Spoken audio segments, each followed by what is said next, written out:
about our example is tossing a coin 2 times.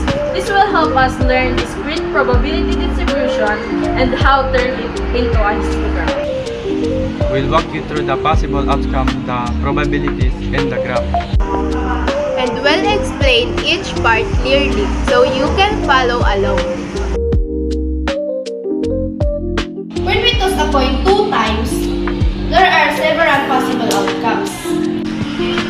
Our sample space are HH, HT, PH, and PP.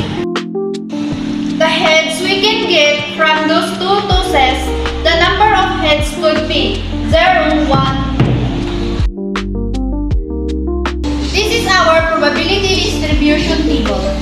We count how many outcomes match each number of heads. For 0 heads, the only outcome is TP. So PX is equal to 1/4. For 1 head, the outcomes HT and PH both have exactly 1 head. So our PX is equal to 2/4. For 2 heads, the only outcome is HH. So our PX is equal to 1/4.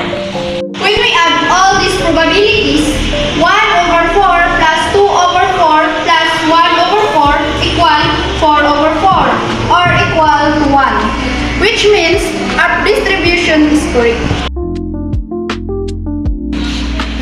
Now, we turn our table into a histogram. Each bar represents the probability of getting 0, 1, 2.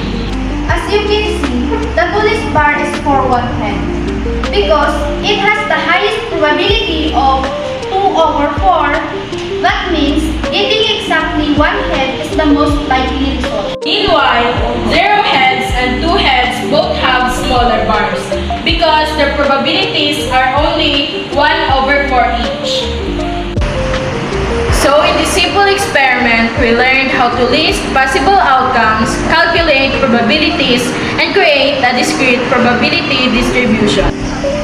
And we showed how to transform that information into a histogram.